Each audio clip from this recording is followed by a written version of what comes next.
दूषितकरा नवनीरदाभात् पीताम्बरादरुणबिम्बफलाधरोष्ठात् पूर्णेन्दुसुन्दरमुखादरविन्दनेत्रात् कृष्णात् परं किमपि तत्त्वमहं न जाने। ध्यानाभ्यासवशीकृतेन मनसा तन्निर्गुणं निष्क्रियम् ज्योतिः किञ्चन योगिनो यदि परं पश्यन्ति पश्यन्तु ते। अस्माकं तु तदेव लोचन चमत्काराय भूयाचिरम् कालिन्दी पुलिनेषु यत्किमपि तन्नीलं महोधावति।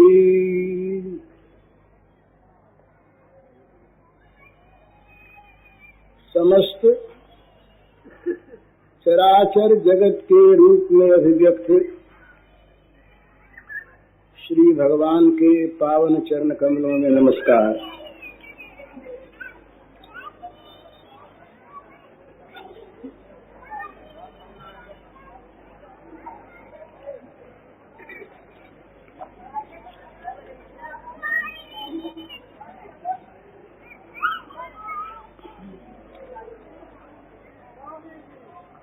दोपहर को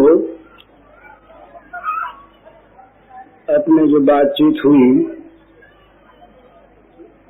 उसके अंत में मधुर क्या वस्तु है ये चर्चा छिड़ी थी।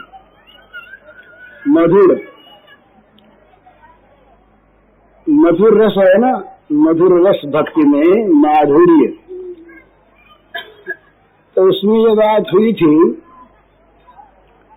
कि जहां पर भी किसी प्रकार की कामना का विषय है वहां संपूर्णतया माधुर्य नहीं है।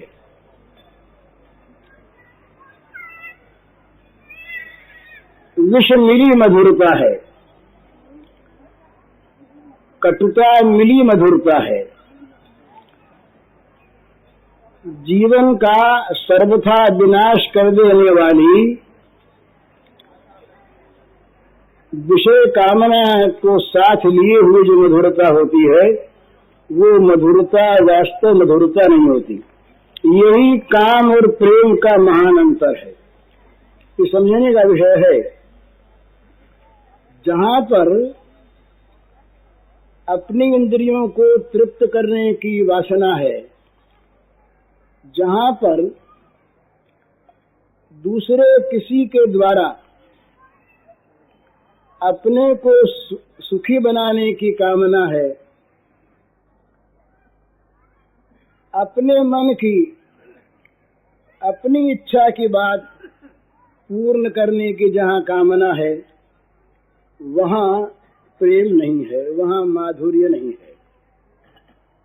वहां वो कामना का जो विषय है वो साथ मिला हुआ है, इसीलिए उसका नाम काम है, चाहे प्रेम कहे कोई। हम कहते हैं अमुक से हमारा बड़ा प्रेम है, बहुत प्रेम है, हम घुले मिले हुए हैं और उनसे हमारा बहुत काम निकलता है। हमारे हर एक काम में वो सहायता करते हैं,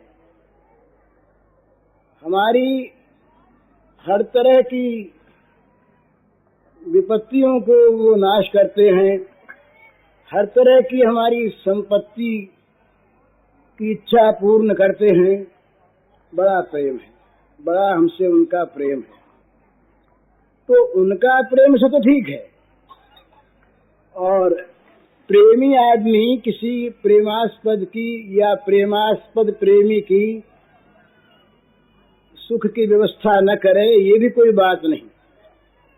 तथापि जहां प्रेम का ये स्वरूप है कि प्रेमास्पद से हमारा अमुक अमुक काम निकलता है, बहुत काम निकलता है, हमारी इच्छाएं पूर्ण होती हैं, हमें सुख प्राप्त होता है इत्यादि, वहां तक वो निर्मल प्रेम नहीं है, विशुद्ध प्रेम नहीं है। प्रेम में ये कामना का कलंक लगा हुआ है, विष घुला हुआ है, इसलिए ये प्रेम के नाम पर काम है। क्या इसका नाम हम प्रेम रखें, पर ये काम है। और जहां केवल प्रेमास्पद के सुख की ही चिंता है, जहां केवल अपना जीवन प्रेमास्पद के सुख की ही सामग्री बन गया है, वहां उसका नाम चाहे हम काम रखें, वो प्रेम है। हर जगह में, हर एक क्षेत्र में देश प्रेम।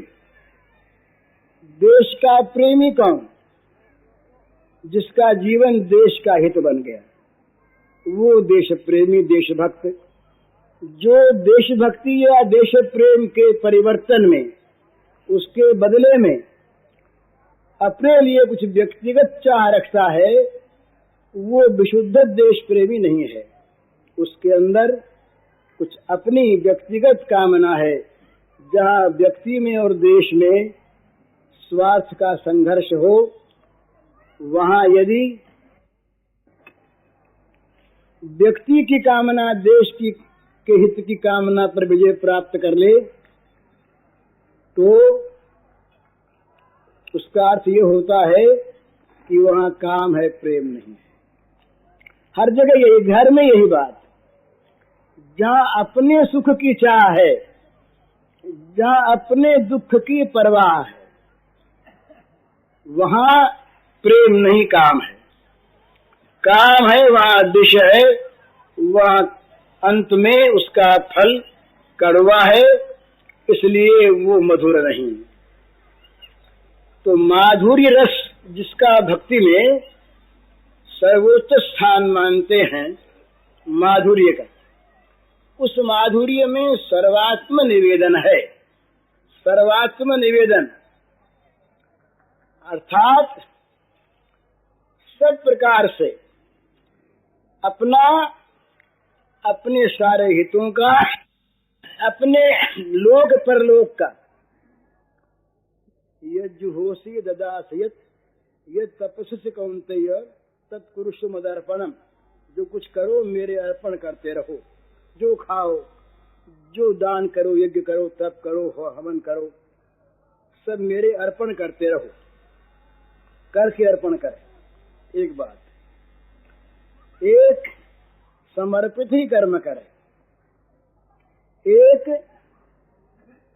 समर्पित की भावना नहीं, उसी का काम करे। एक के पास उसी का काम करने की भी बुद्धि न रहे, स्वाभाविक प्रेमास्पद के जीवन का सुख ही जिसका जीवन बन जाए।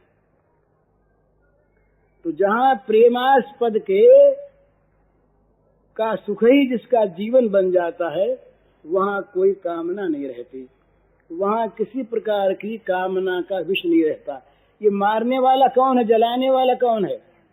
संसार में जो लोग जलते हैं, हम लोग रात दिन, छोटे आदमी भी और बड़े कहलाने वाले भी, मनुष्य भी और देवता भी, ये सबको जलाने वाला कौन है? तुलसीदास जी महाराज ने कहा, जो जारत जोर जहान हिरे, जो जबरदस्ती सारे जहान को जला रहा है, वो जलाने वाला कौन है? काम, कामना, जाचकता। तुलसीदास महाराज इसीलिए कहते हैं कि जग जांचिए कोउन, जांचिए जो जिए जांचिए जान के जान हिरे, जही जांचत जाचकता जर जाए, जो जारत जोर जहान हिरे। बड़ा सुंदर जय का अनुप्रास है, केवल जय ही जय। जग जांचिए कोउन, जांचिए जो जिए जांचिए जान के जान हिरे, जही जांचत जांचकता जर जाए, जो जारत जोर जहां नहीं रे। जगत में किसी को जांचो मत, अगर जांचो ही तो जानकी जान, जानकी प्राण जीवन भगवान राघवेंद्र को जांचो तो क्या होगा? जय जांचत जांचकता जर जाए, जिनको जांचने से वो जांचकता जल जाएगी। जो जारत जोर जहां नहीं रे, जो सारे जहान को जबरदस्ती जला रही है, जबरदस्ती, वो जांचकता जल जाएगी। तो संसार को जलाने वाला, संसार के प्राणियों के हृदय में हमेशा आग की भट्ठी किससे रहती है? इस कामना से, इस काम से। तो ये जहां पर है वहां मीठापन नहीं है। मीठा चाहे लगे, है खारापन। मीठा कहाँ है? जहां ये जांचकता जल गई, जहां कामना जल गई।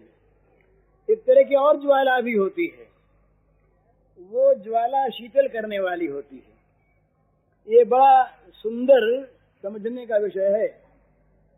विषय कामना की ज्वाला और भगवत दर्शन की ज्वाला, भगवत प्रेम की ज्वाला और विषय कामना की ज्वाला, इन दोनों में बड़ा अंतर है।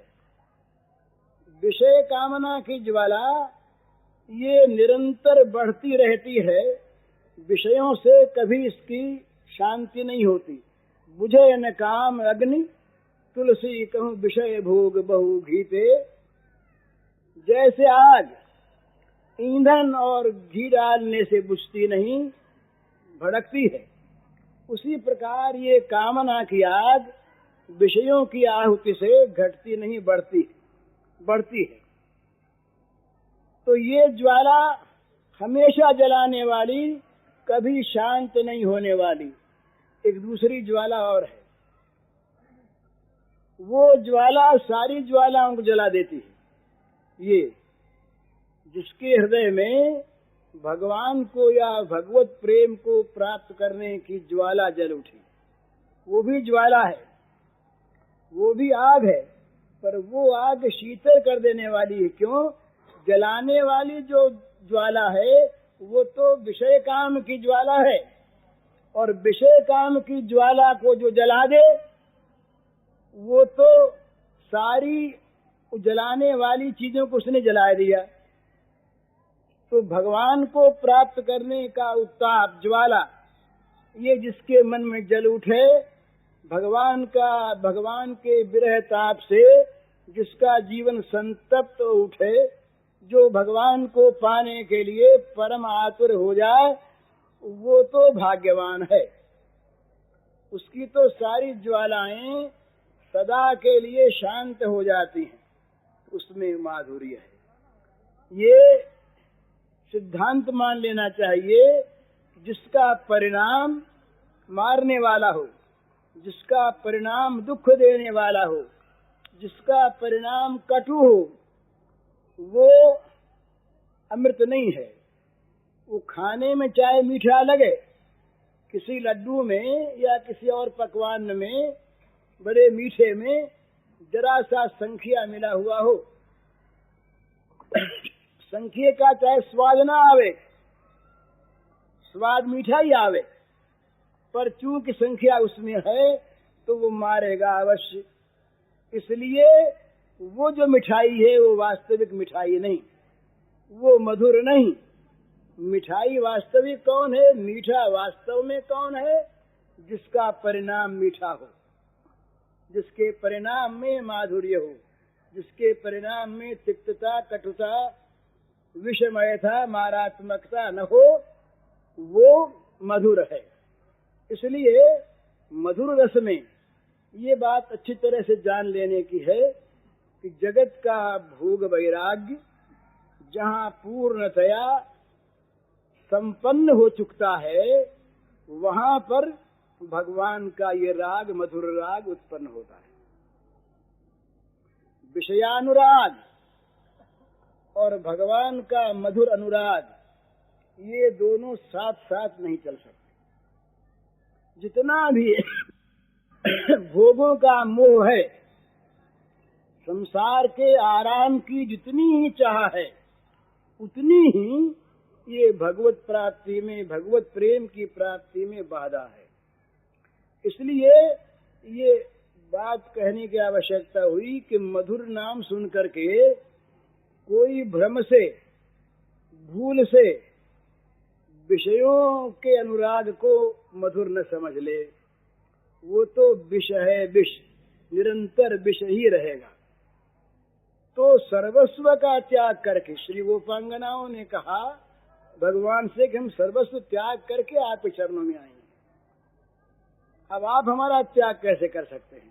तो यही बात है, जो सर्वस्व त्याग करके, जो केवल भगवान को ही वर्ण करने के लिए सब कुछ खोकर, सब कुछ छोड़कर जो आता है, उसी को भगवान का ये मधुर अनुराग प्राप्त होता है। तो भगवान के मधुर अनुराग का प्राप्त करना जिनको अभीष्ट हो, उनको पहले से ये बात समझ लेनी चाहिए कि उनके विषय और उनका विषयानुराग उन्हें छोड़ेगा और छोड़ेगा।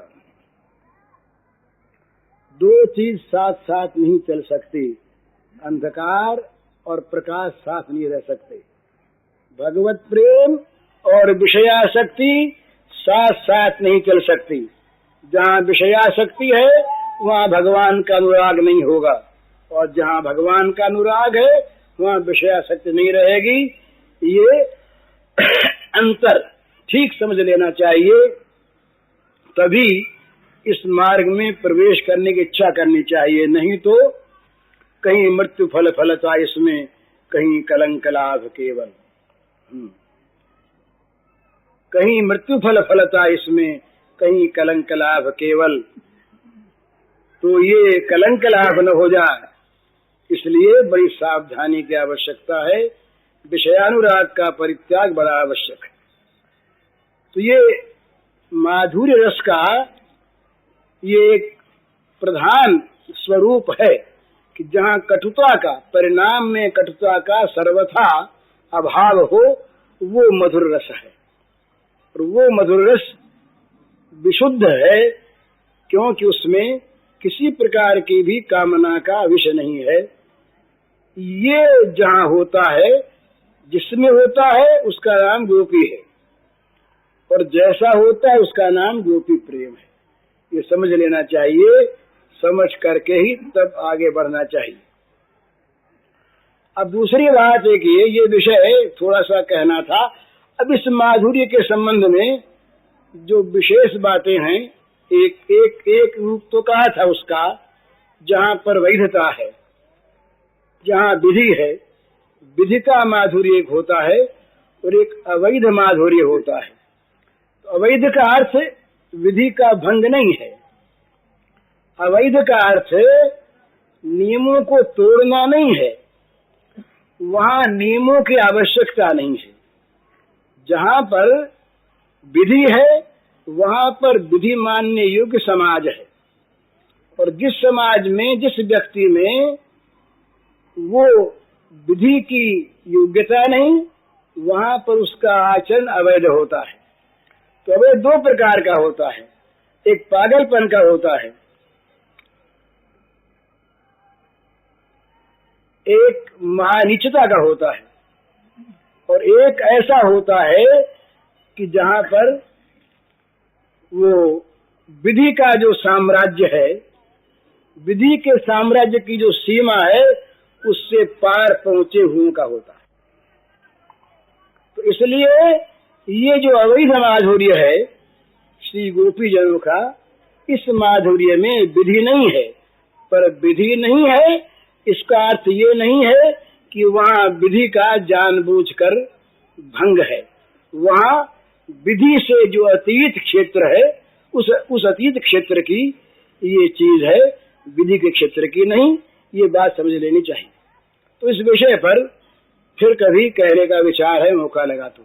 उसके कई स्तर हैं और उन स्तरों का विशेष वर्णन है। मैंने नाम बताए थे उस दिन, स्नेह, प्रणय, मान, राग, अनुराग, भाव और महाभाव। स्नेह से प्रारंभ करके महाभाव तक जाता है ये प्रेम का प्रवाह, और उसके बाद ये अनंत प्रवाह में विलीन हो जाता है। फिर प्रवाह कभी रुकता नहीं। यहाँ तक तो उस प्रवाह की एक सीमा है, यहाँ तक उस प्रवाह की एक संज्ञा है, यहाँ तक इस प्रवाह के लक्षणों का निरूपण है। इसके बाद वो लक्षणातीत, जैसे गुणातीत होता है, वहाँ लक्षणातीत वो एक अदम्य अजस्र सुधा का प्रवाह है, जिस प्रवाह की कोई भी यत्ता नहीं, कोई सीमा नहीं, कोई जिसका स्वरूप लक्षण नहीं, वो सर्वथा विलक्षण है, अनिर्वचनीय है, अचिंत्य है। भगवान नारद ने रूप बताया उसका, अनिर्वचनीयम प्रेम स्वरूपम, प्रेम का स्वरूप अनिर्वचनीय। तो कैसा? का मूका स्वादनवत, सूत्र है मूका स्वादनवत, जैसे गूंगे का स्वाद, गूंगा स्वाद का अनुभव करता है पर कह नहीं पाता, इसी प्रकार ये सप्त महाभाव के अनंतर कुछ थोड़ा सा और चलता है आगे, मोदन मादन आदि भाव। इसके बाद इस प्रवाह का अनंत स्वरूप जो है वो अचिंत्य है, अनुभव गम्य है, वो कथनीय नहीं है। तो इसके लिए तैयारी करनी है। वो तैयारी क्या है, उसी पर थोड़ा सा आज कहना है। वो तैयारी है त्याग और वैराग्य। त्याग वैराग्य एक ही चीज है। लोग कहते हैं वैराग्य की बात नहीं सुनना चाहते, नहीं सुनना चाहते तो तुम प्रेम की बात सुनने के अधिकारी नहीं। विषय विराग जहाँ नहीं है, वहां भगवान का अनुराग कैसे प्राप्त होगा? हमारी चित्त की वृत्ति रात दिन अगर विषयों का चिंतन करती है तो भगवान का चिंतन करने वाली कैसे बनेगी? हमारा चित्त दिन रात विषयों की बातें सोचता है तो भगवान की सोचेगा कैसे? सारे अनर्थों की जड़ जो है वो है विषयों का चिंतन। ये साफ साफ कहा है, ध्यायतो विषयान् पुंसः संगस्तेषु विजायते, संगात् संजायते कामः, कामात् क्रोधो विजायते। ये पहले ये ध्यान में रखने की बात है। सबसे पहले पतन होता है किस चीज को लेकर? पतन का प्रारंभ कहाँ से होता है? तो कहते हैं विषयों के चिंतन से। ये समझ लेनी चाहिए बात। विषयों का चिंतन जिसके हृदय में चाहे भगवान के नाम पर हो, अधिक से अधिक होगा। विषयासक्ति जिसके हृदय में बढ़ती रहेगी, वो भगवान का चिंतन नहीं कर सकता। ध्यायतो विषयान् पुंसः संगस्तेषु विजायते, उन्हीं विषयों में आसक्ति पैदा होगी। इसलिए सबसे पहले आवश्यकता है विषय विराग की। रास्ता दूसरा है। रास्ता ये है, एक में विषयों में दुख दोष देख देख कर विषयों से चित्त हटाना पड़ता है, और इस मार्ग में भगवान में अनुराग बढ़ा बढ़ाकर विषयों से चित्त को हटाना पड़ता है। ये बड़ा अंतर है। ये साधकों को समझने की चीज है। बड़ा जन्म मृत्यु जरा व्याधि दुख दोषानुदर्शनम, विषयों में दुख है दोष है, इस प्रकार दुख दोष देख देख कर विषयों से चित्त को हटाना, ये एक मार्ग है जहां पर विषयों में सुख का बाध करे। इसके संक्षेप में 4 प्रकार हैं। संक्षेप में इस मार्ग में विषयों में सुख नहीं, एक बात, विषयों में प्रेम नहीं, दूसरी बात, विषयों में सौंदर्य नहीं, तीसरी बात, और विषयों की सत्ता नहीं, चौथी बात। सबसे पहले विषयों में रमणीयता का बाध करे। कितनी सुंदर बात है, जरा देख के बताइए, जरा गहराई से देखिए। यहां से लेकर और यहां तक शरीर में सौंदर्य कहाँ है आपकी कल्पना के सिवा? हड्डी सुंदर है, मांस, चमड़ी, मेद, मज्जा, कफ, दिष्टा, मूत्र, इसमें कौन सी सुंदर है बताइए? यहां से यहां तक भरा क्या है? चमड़े के थैले में ये गंदी वस्तुएं भरी हुई हैं, इसमें सुंदरता कहाँ है? हमने मन में एक कल्पना कर रखी है कि काला रंग सुंदर, गोरा रंग सुंदर, ये भी अपनी अपनी कल्पना का भेद है। अफ्रीका के मुल्क में जो अधिक से अधिक काला होता है उसको सुंदर मानते हैं, जिसके होठ बड़े मोटे होते हैं उसको सुंदर मानते हैं। तो भला ये सुंदरता तो केवल कल्पना है आपकी, तो विषयों में रमणीयता कहाँ? बोले अच्छा माना रमणीय तो नहीं है, पर सुख तो है। सुख अगर विषयों में होता तो हरदम मिलता। भूख लगी और आपने खीर खा ली, बड़ा सुख मिला, और फिर को खीर खिलावे तो पेट भरने के बाद लड़ने लगेंगे, आप बोले मारना है क्या? तो विषयों में रमणीयता का बात करे, सुख का बात करे। प्रेम का घर में आग लग गई, बोले भाई निकलो निकलो, सबको निकालो, धन भी निकालो, बेटे को भी निकालो, तिजोरी तो निकाल ही लो, सब निकालने लगे। एक बच्चा रह गया अंदर, बोले भाई कोई निकालो 1000 रुपए देंगे, लाख रुपए देंगे, कोई निकाल लाओ। अपनी जाके क्यों नहीं निकालते अपने जाकर के? क्यों नहीं चलते? प्रेम नहीं है। प्रेम होता तो बलिदान होता, जहाँ प्रेम होता बलिदान होता ही है। तो सुख रमणीयता का बाद, सुख का बाद, प्रेम का बाद और तो सत्ता का बाद, स्वप्न में जो उदिखता हुआ है क्या? इस प्रकार से ये बाध करके विषयों से मन को हटावे, ये एक मार्ग है, रूखा है। दूसरा ये मार्ग जिसकी बात मैं कह रहा था, इसमें भी विषयों से मन को हटाना ही है, इसके बिना तो काम चलेगा ही नहीं। लेकिन इसमें हटाना कैसे है? प्रभु के सौंदर्य माधुर्य में लगा कर, उसमें लगा, इससे अपने आप हट जाएगा। वो ऐसी वस्तु, उसका रस यदि आने लगा, ये विरस हो जाएगा। वो सौंदर्य कहीं आंखों के सामने आ गया तो यहाँ का सारा सौंदर्य सदा के लिए फीका हो जाएगा।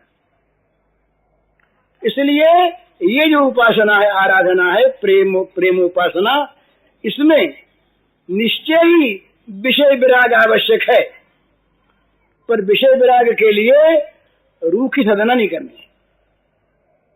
भगवान के सौंदर्य माधुर्य के सामने कोई तत्व नहीं रह जाता।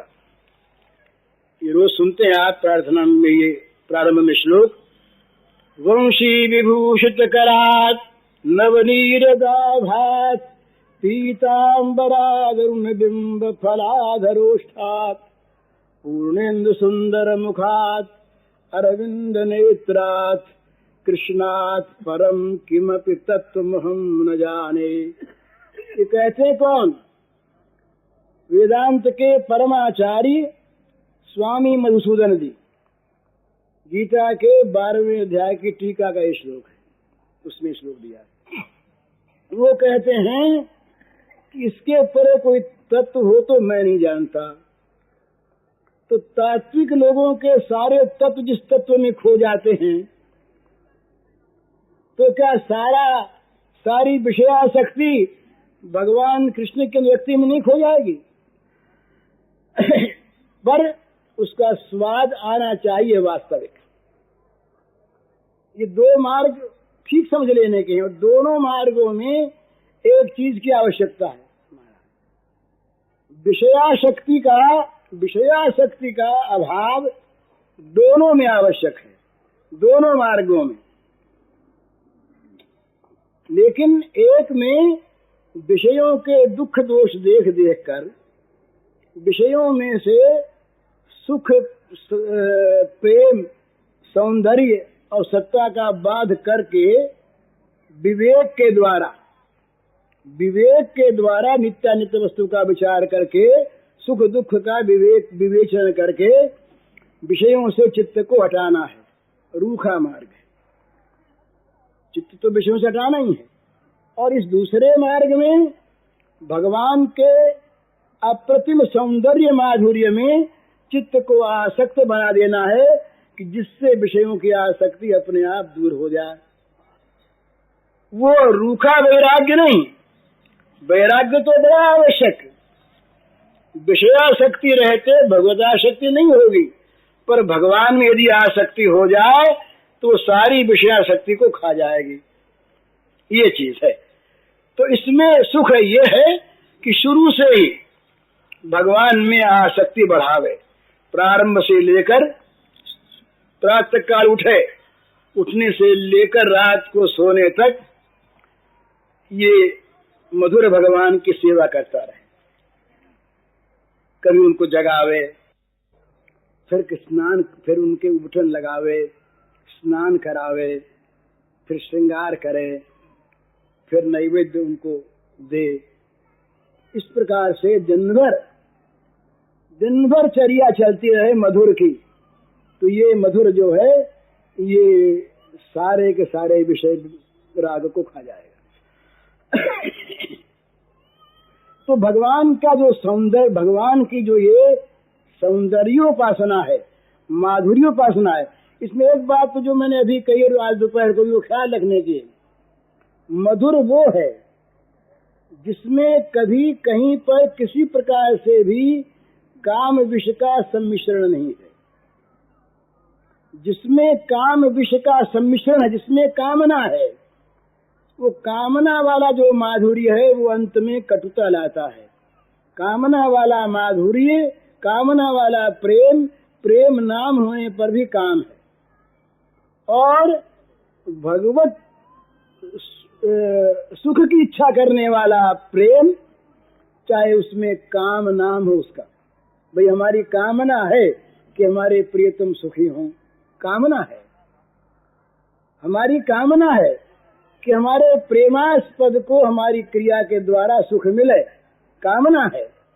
पर जहाँ निज सुख की, निजेंद्रिय तृप्ति की, अपने लोक परलोक के सुख की, अपनी स्वार्थ सिद्धि की किसी प्रकार भी, कोई भी, कहीं भी अलग कामना नहीं है, उसका नाम चाहे कामना हो, वो प्रेम है। और जहाँ ये प्रेम है वही माधुर्य है।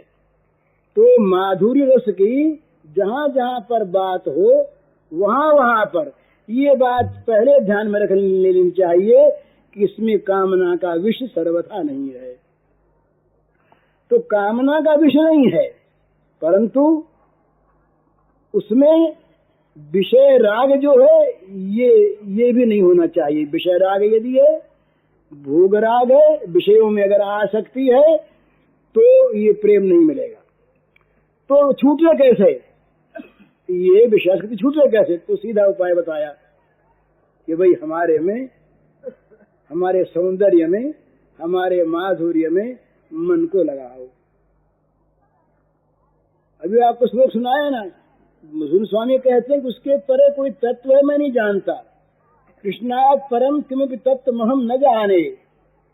तो जहाँ सारे तत्व भूल जाते हैं श्री कृष्ण के सौंदर्य में, तत्व भूल जाते हैं। श्री कृष्ण का सौंदर्य सामने आने पर तत्वज्ञों के सारे तत्व भूल जाते हैं।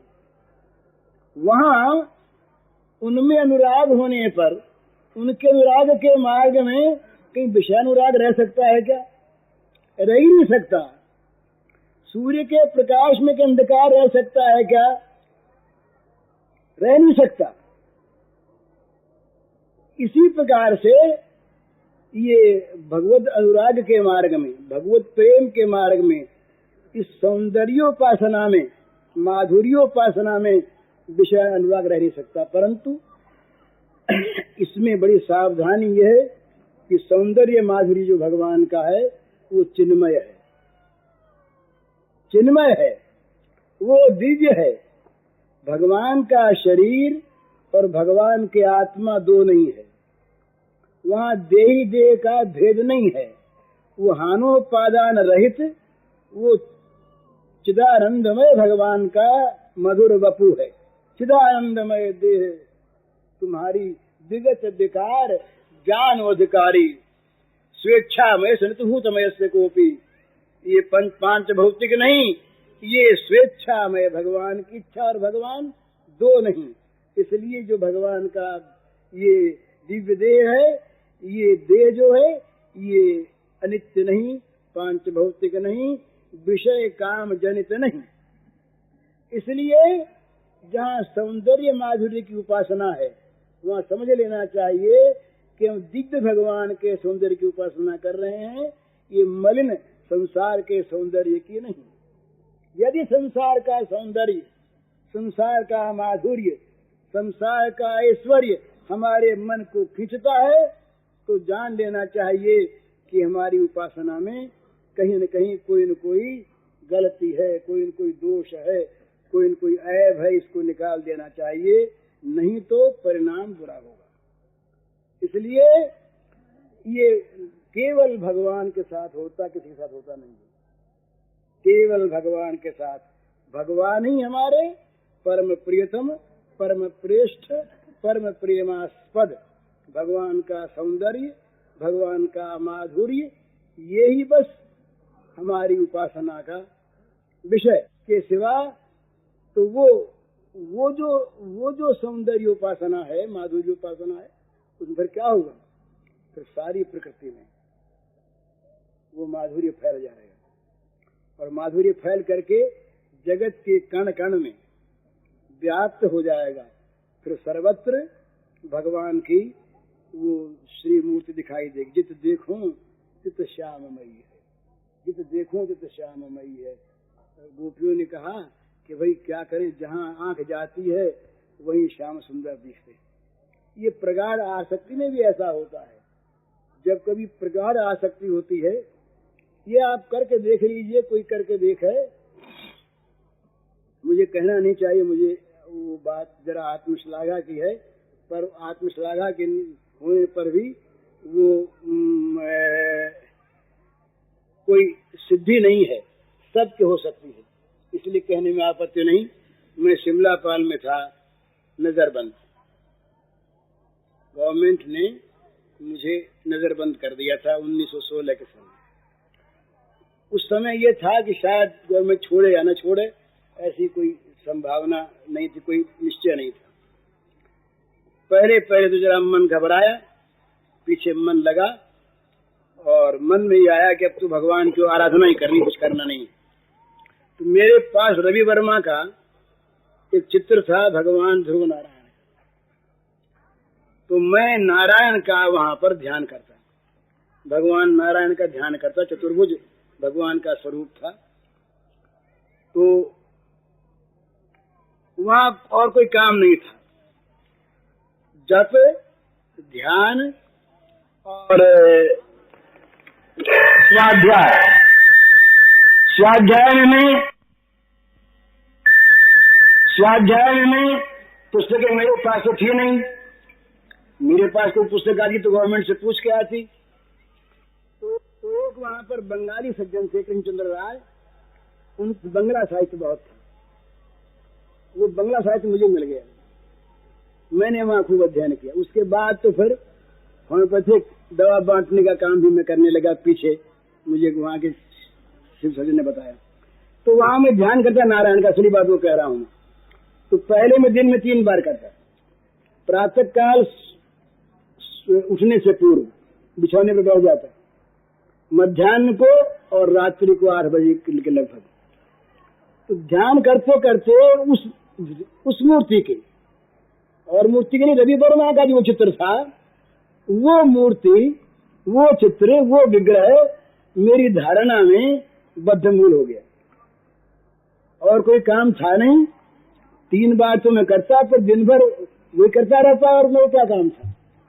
तो धारणा में इतना बद्धमूल हो गया कि करीब 6-7 महीने के बाद ही आंख खुले, मेरे सामने चित्र आने लगा। आंख खुले, इसमें कोई सिद्धि नहीं है, चित्त उस मूर्ति में इतना अधिक अभ्यस्त हो गया, वो मूर्ति चित्त में इतनी अधिक बैठ गई। फिर मैं क्या करता, अभ्यास करता ऐसे ही। गाय सामने आई तो मैं उस मूर्ति को याद करता, याद करके सोचता कि गाय नहीं है, गाय की जगह वो नारायण है, वो नारायण दिखने लगते, गाय का दिखना बंद हो जाता, यहाँ दिखे। ये ध्यान को सिद्धि नहीं, दर्शन नहीं। ये केवल अभ्यास साध्य चीज, केवल अभ्यास की चीज आप सबके हो सकती है, ये प्रैक्टिकल चीज है। तो ये चीज अब मैं ध्यान नहीं करता, लेकिन वो अभ्यास मेरे अब भी वैसा ही है। अब भी मैं अगर उस नारायण की मूर्ति का ध्यान करता हूँ तो मैं अगर आपको देखूं, आप मुझे नहीं दिखेंगे, वो दिखे, याद आते हैं। ये केवल अभ्यास की चीज है। मन यदि उसमें, तो अभ्यास से इस प्रकार हो सकता है, अभ्यास से। और यदि प्रेम हो जाए, यदि अनुरक्ति उसमें हो जाए, और यदि भगवान की कृपा से भगवान की कहीं कोई झांकी हो जाए, फिर तो महाराज क्या है। ये एक बात ध्यान में रखने की है ना, जितना हम और ध्यान करते हैं वो चीज तो वहां है नहीं, कल्पना हमारी है। हम अगर अपने पास किसी और का ध्यान करें तो वो और वहां है नहीं, तो भगवान तो वहां है ना, जो सब जगह हैं, जो सर्वदा हैं, जो सर्वत्र हैं, वो कहाँ नहीं, कब नहीं। हम यदि अपने पास गाय का ध्यान करेंगे तो गाय यहाँ है नहीं, हमारे ध्यान की गाय है। लेकिन अगर हम भगवान का ध्यान करें तो भगवान तो यहाँ है ही, अभी हमें ध्यान में दिखते हैं, और उनकी कृपा हो जाए दिखने लग जाए, क्योंकि हैं, उनको कहीं से आना नहीं है। तो इसलिए ये जो सौंदर्य माधुर्य की उपासना भगवान की है, ये है तो बड़ी सुंदर, बड़ी मनोहर, बड़ी लाभदायक, परंतु भगवान की होनी चाहिए, भगवान की होनी चाहिए। भगवान के साथ लौकिकता किसी प्रकार कहीं भी नहीं आनी चाहिए। फिर भगवान का जो, तो उसमें लौकिकता आती नहीं, उस माधुर्य में कलंक आता नहीं। क्यों नहीं आता?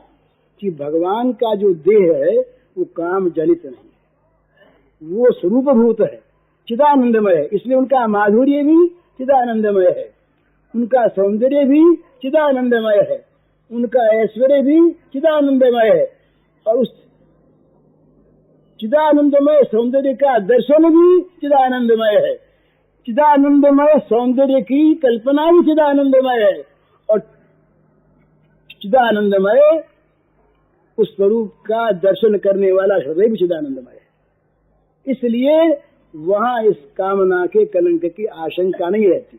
और अगर आ गई वो चीज तो समझना चाहिए कि हमने चिदानंद के बदले में हमने किसी पांच भौतिक विनाशी गंदे तत्व की आराधना की है, नहीं तो हमारे मन में चीज आती नहीं।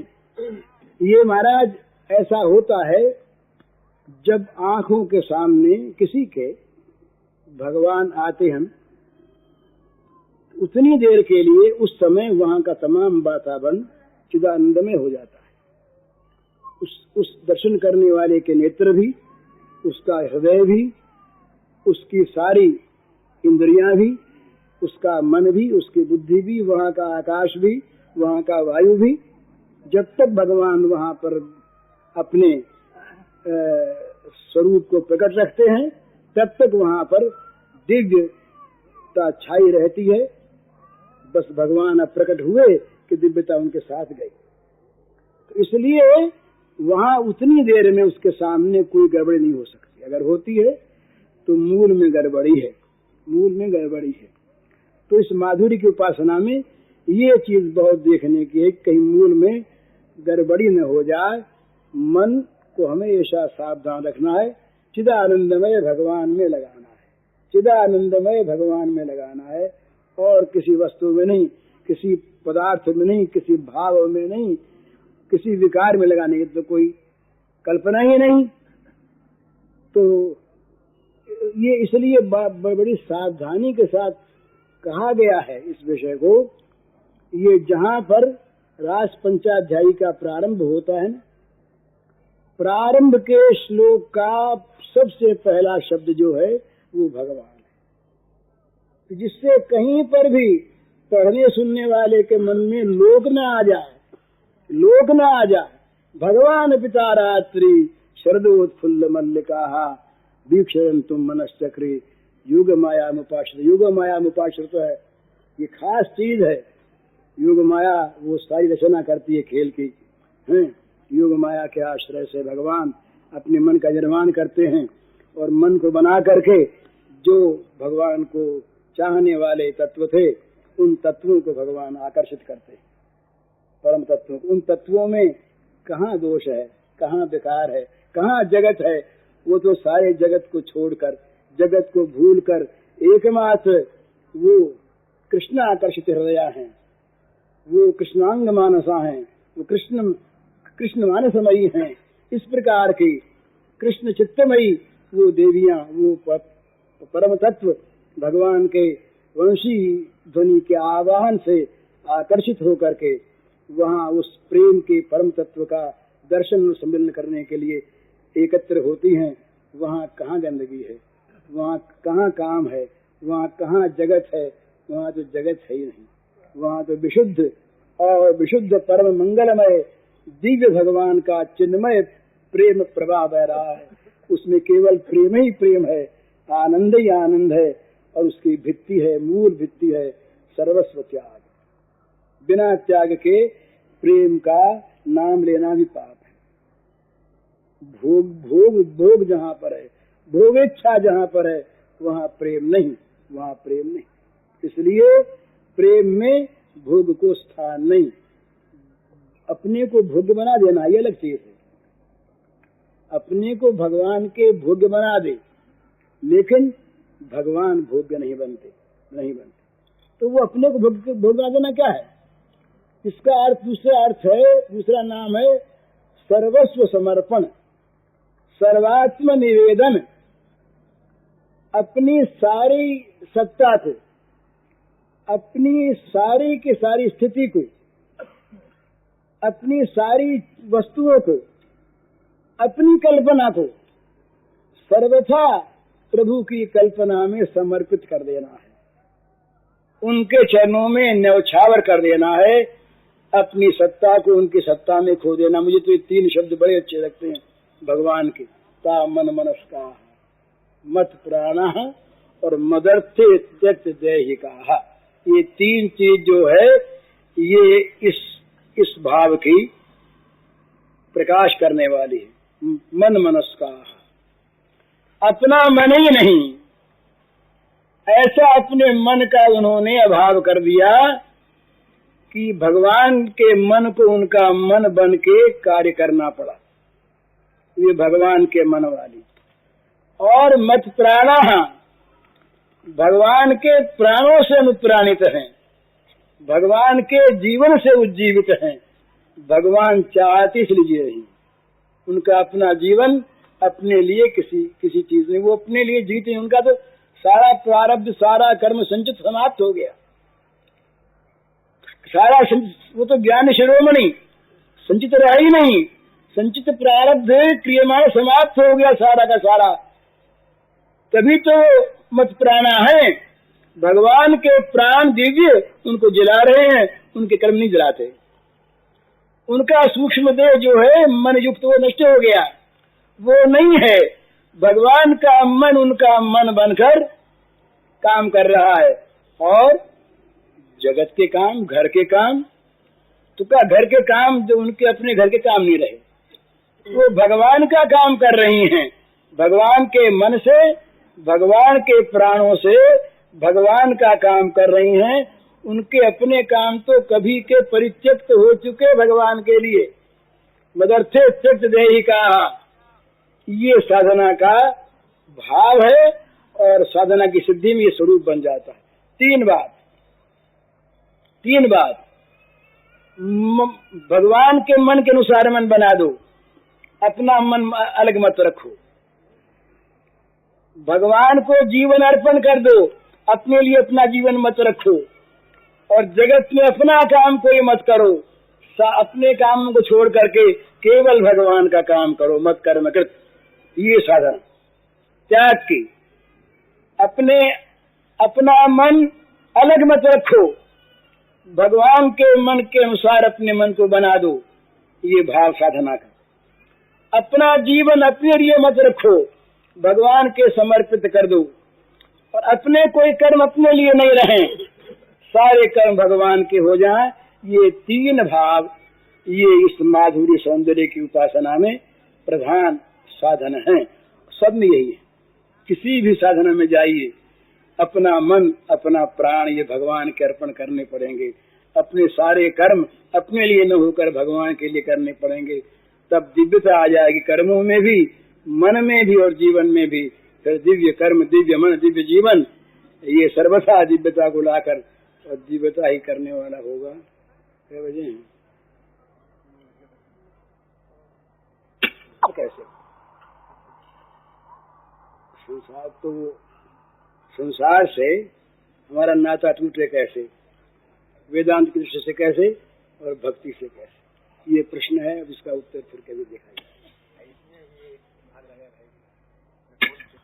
रूप का वर्णन है और ये स्मृति करती है श्री राधा जी, भगवान के सौंदर्य की स्मृति। तो उसमें केवल रूप ही का वर्णन है, तो अच्छा लगे न लगे तो अलग चीज।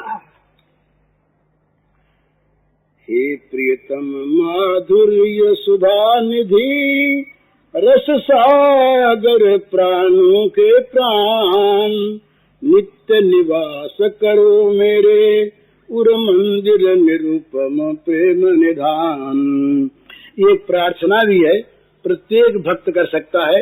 राधा का नाम में सही आप अपने मन से करिए, भगवान के स्वरूप का सौंदर्य का स्मरण कीजिए आंख मूंद कर मन ही मन, और प्रार्थना कीजिए कि ऐसे जो हैं वो हमारे मन में बसे। यही प्रार्थना है।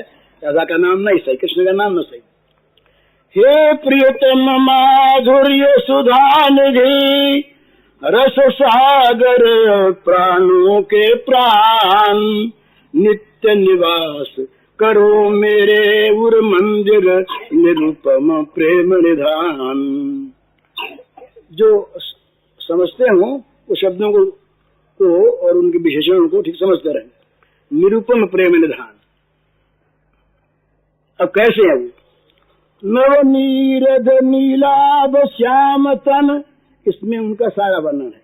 नवनीरद नीलाभ श्याम तन, पीत बसन बर रहा विराज, भय किशोर कमनीय कांति, सच्चिन्मय बपु सब सुंदर साज। नवनीरद ये वर्ण है।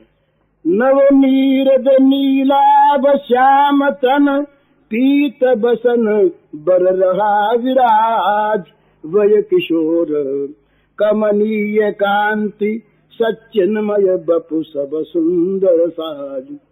मधुर मनोहर दिव्य सौरभित, मधुर मनोहर दिव्य सौरभित, अति सुकुमार अंग प्रत्यंग, अतुल रूप रस सिंधु बिंदु से, रूप समन्वित अमित अनंग। इसका अर्थ यह है कि मधुर मनोहर दिव्य सौरभित, दिव्य सुगंधि से युक्त, अति सुकुमार, ऐसे आपके अंग प्रत्यंग सुंदर हैं कि उस अतुल रूप रस सिंधु से, उस अतुल रूप रस सिंधु के बिंदु से, ये जो अतुल रूप रस का समुद्र है, उस समुद्र के एक बूंद से अपरिमित कामदेव सौंदर्य प्राप्त करते हैं। अतुल रूप रस सिंधु बिंदु से, रूप समन्वित अमित अनंग, मधुर मनोहर दिव्य सौरभित, यति सुकुमार अंग प्रत्यंग, ललित त्रिरंग कमल दल लोचन, मोचन माया रचित विधान, नित्य निवास करो मेरे उर मंदिर निरुपम प्रेम निधान। चारु चंद्रिका भूषित कुंचित कुंतल, मृग मद तिलक सुभाल, चारु चंद्रिका भूषित कुंचित कुंतल, मृग मद तिलक सुभाल, कंबु कंठ शोभित मुक्ता मणि, तुलसी वन कुसुमों की माल।